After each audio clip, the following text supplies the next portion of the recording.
A Passage to India by E.M. Forster. Read by Meera Syal.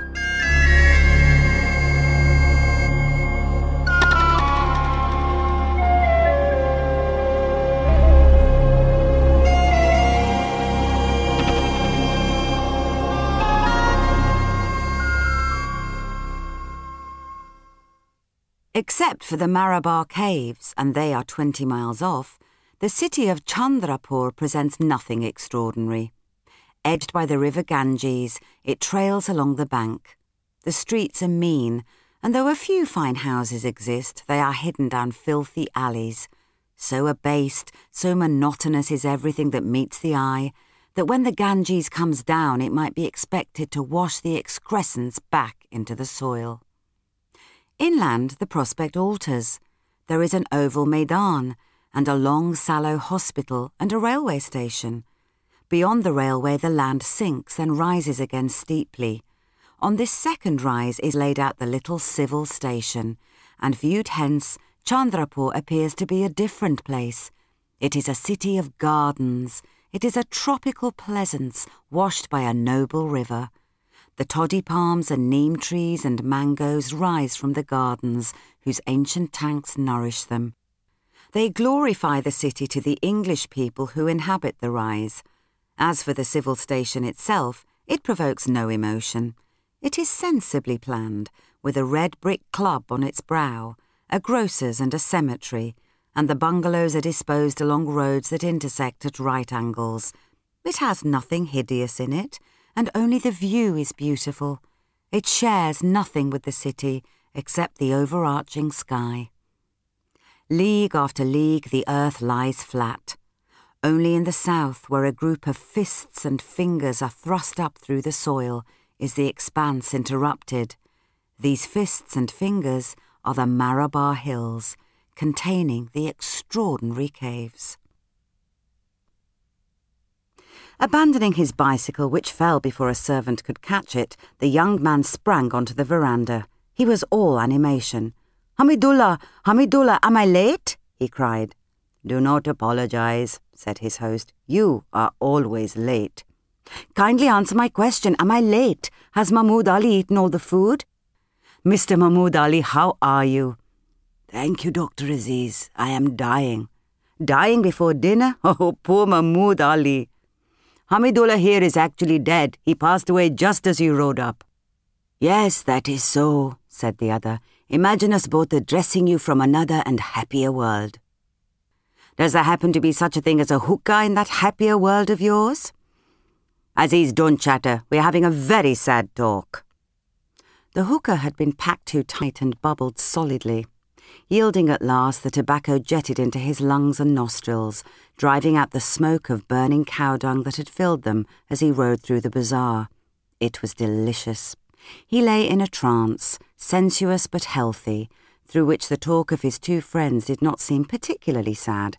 They were discussing whether or not it is possible to be friends with an Englishman.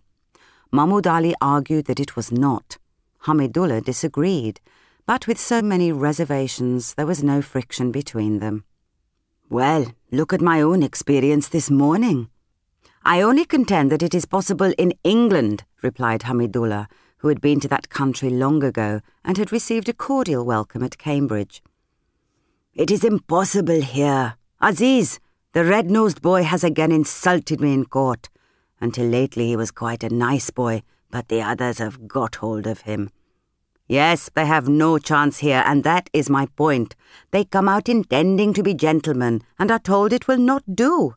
Now it is your red-nosed boy, and Fielding will go next. Why, I remember when Turton came out first. You fellows will not believe me, but we were once quite intimate. He has showed me his stamp collection." He would expect you to steal it now, but red-nosed boy will be far worse than Turton. "I give any English man 2 years, be he Turton or Burton, and I give any English woman 6 months. All are exactly alike. Do you not agree?" "I do not," replied Mahmood Ali, entering into the bitter fun. "For my own part, I find such profound differences amongst our rulers. Red-Nose mumbles, Turton talks distinctly, Mrs. Turton takes bribes, Mrs. Rednose does not and cannot, because so far there is no Mrs. Rednose. Bribes?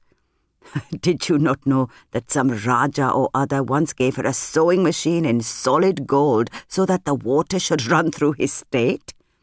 And does it? No. When we poor blacks take bribes, we perform what we are bribed to perform, and the law discovers us in consequence. The English take and do nothing. I admire them. We all admire them. Aziz, please pass me the hookah. Oh, not yet. Hookah is so jolly now. You are a very selfish boy. He raised his voice and shouted for dinner. Servants shouted back that it was ready. They meant that they wished it was ready, and were so understood, for nobody moved. Then Hamidullah continued with evident emotion. But take my case, the case of my dead friends, the Reverend and Mrs. Bannister, whose goodness to me in England I shall never forget or describe. They were father and mother to me. I talk to them as I do now. Aziz joined in. Why talk about the English? Let us shut them out and be jolly.